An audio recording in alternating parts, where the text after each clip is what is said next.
नमस्कार। Between the lines with नीलूजन में आपका स्वागत है।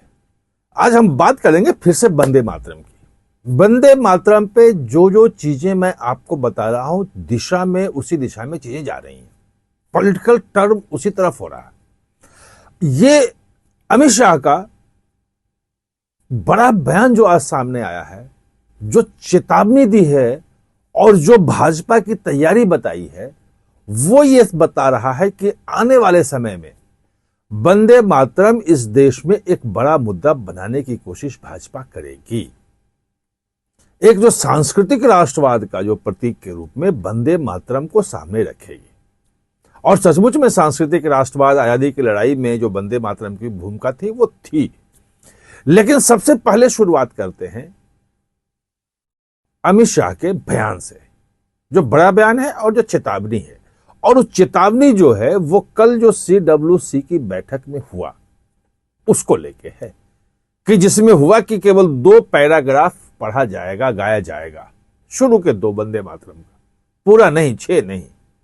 और मैंने आपको ये बताया था कि ये सिर्फ और सिर्फ सोनिया गांधी कहने पे हुआ था, क्योंकि कांग्रेस ने 15 अगस्त के लिए बाकायदा निर्देश भेजा था, सर्कुलर जारी किया था कि पूरे देश में जहां भी वंदे मातरम गाए जाएंगे वो पूरे के पूरे 6 संध्या गाए जाएंगे। और जो इंदिरा भवन में जब सोनिया गांधी के सामने हो रहा था तो उसी दिशा निर्देश, उसी सर्कुलर के तहत वो हो रहा था, पूरा हो रहा था और पूरा हुआ भी। और चूंकि जो लोग सर्कुलर में शामिल थे वो जनाब रमेश, उन्होंने उस दिन भी कहा था कि पूरा गाया गया है और सोनिया गांधी तो केवल चेयर मंगा रही थी। जब आप आ गया कि नहीं, 1937 वाला जो हमारा था कांग्रेस अधिवेशन का, जो 2 पैरा जो है शुरू के गाने का, 2 स्टेंजा, सिर्फ वही गाएंगे और उसी पे हम स्टिक हैं, चाहे कानून कुछ बन जाए। ये सिर्फ सोनिया गांधी का फैसला था। और मैंने इसके पहले वीडियो में बताया था कैसे कोई विपक्षी दल कोई साथ नहीं दे रहा है कांग्रेस का, बिल्कुल अकेले हुई, सब चुप है। मैं देखा नहीं किसी का, कोई छोटे मोटे नेताओं को कहीं आ गया हो तो आ गया होगा, बड़े नेता किसी का कोई बयान देखा नहीं। अब जो कहा है अमित शाह ने, वो ये कहा है कि ये जो मानसिकता है 1937 वाली तुष्टीकरण की, ये मानसिकता नहीं चलेगी। 1937 में इसी तुष्टीकरण की मानसिकता, तुष्टीकरण की राजनीति के कारण वंदे मातरम के 2 टुकड़े किए गए। और वो जो वंदे मातरम के 2 टुकड़े हुए वो देश के 2 टुकड़ों में तब्दील हुआ।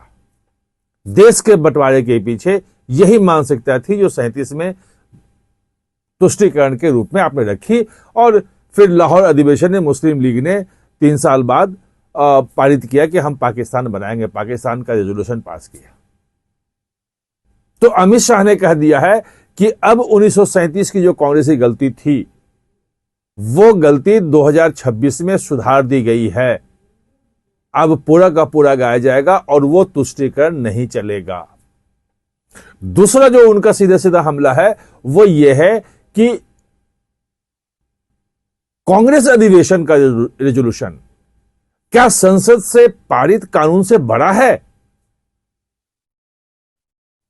भाई, संसद ने कानून विधेयक पारित किया, कानून बना, वो क्या किसी कांग्रेस अधिवेशन में, किसी पार्टी के अधिवेशन में कोई प्रस्ताव पारित करके क्या उसको सीधे कहा था कि हम उस कानून को नहीं मानेंगे? और उन्होंने कहा कि ये जो मानसिकता है कांग्रेस की, ये जो राहुल गांधी हैं, ये अपने आप को क्या देख रहे हैं, किस रूप में देख रहे हैं? ये एक उन्होंने जो संकेत दिया कि हम सभी विधानसभाओं में पूरे देश में इसके लिए कांग्रेस के खिलाफ जो है वो जनता को जागरूक करेंगे, जनता से जागरूक होने की अपील भी की, चेताया भी कि हम पूरे देश में वंदे मातरम को लेके जाएंगे। हो सकता है भाजपा और एनडीए शासित 22 राज्य हैं तो सभी विधानसभाओं में वंदे मातरम के पक्ष में एक एक करके प्रस्ताव पारित हो। ये संकेत है, उसमें किस ढंग की बातें हो सकती हैं। सभी राज्य की राजधानियों में वंदे मातरम को लेकर रैलियां निकलने शुरू हो जाए। वंदे मातरम के स्कूलों में गाए जाने के और तमाम चीजें वो तो भाजपा शासित प्रदेश कर ही रहे हैं वो। तो जो इनकी चेतावनी है, जो अमित शाह ने जो आज कहा है, वो सीधे सीधे इस बात को लेके है कि अब वंदे मातरम जो बैकफुट पे भाजपा थी, भाजपा के पास इश्यूज नहीं थे, खास तौर पे जो सीजीपी का जो आंदोलन हुआ कॉकरोच जनता पार्टी का जंतर मंतर वाला, कांग्रेस जो हमलावर थी, मैंने आपको 16 अगस्त के वीडियो बताया था कैसे 3 दिन में बाजी पलट गई। जो कांग्रेस 13 अगस्त तक संसद में दिख रही थी कि अपर हैंड था और कांग्रेस से मतलब अमित शाह का इस्तीफा मांग रही थी, वो 3 दिन के अंदर अंदर वो अमित शाह जो खुद कह रहे हैं कि सोनिया गांधी माफी मांगे, उन्होंने मांग कर दी। और कंट्रोवर्सी पूरे चर्चा के बीच में वो कांग्रेस पार्टी थी, उनका 15 अगस्त का जो सोनिया गांधी का जो था वीडियो वंदे मातरम को रुकवाते हुए, वो था। ये सारी चीजें मतलब मैंने डिटेल में आपको बताई थी और वो चीजें आज उसी रूप में हो रही है। समस्या की जड़ है जो अभी जो आ रही है वो समाजवादी पार्टी के लिए आ रही है, आम आदमी पार्टी के लिए आ रही है। क्योंकि आम आदमी पार्टी को आप देखो, पंजाब में पूरा धर्म के जितने भी हैं, हिंदू जागरण, भजन संध्या, वो अलग अलग बाबाओं के कथा, ये सब करवा रही है। आम आदमी पार्टी मतलब पार्टी के बैनर तले वो सब हो रहा है, वो हिंदू आउटरीच कर रहे हैं। और वंदे मातरम जो है वो तुष्टीकरण का वाला गया कि भाई अलग है तो वो अलग मुश्किल में। खैर वो तो वहां कांग्रेस से लड़ रही तो उसको ज्यादा चिंता नहीं, चिंता की बात सपा के लिए है। क्योंकि समाजवादी पार्टी जो है वो उत्तर प्रदेश में कोशिश में है कि पीडीए के मार्फत हिंदू जो वोट बैंक है उसको भी लाया जाए जातियों के सहारे। और इसीलिए वो राम जन्मभूमि का मुद्दा जो है सबसे बड़ा मुद्दा था पूरे पार्लियामेंट में देखा, और सबसे बड़ा मुद्दा समाजवादी पार्टी बनाए हुए है, चढ़ावा चोरी वाला अभी भी हमलावर है, उस मुद्दे को नहीं छोड़ी। क्योंकि उसको लग रहा है कि इस मुद्दे से हिंदू जो वोट बैंक इकट्ठा है वो अलग अलग बटेगा, जातियों में बटेगा, तो फिर जाति समीकरण के सहारे वो वोट बैंक सपा में आ सकता है। लेकिन अगर वंदे मातरम और ऐसे हिंदुत्व वाले मुद्दे अगर आ गए और हिंदू को एकजुट करने वाले मुद्दे आ गए तो सपा की जो अखिलेश यादव की तैयारी हो, तैयारी धरी रह सकती है।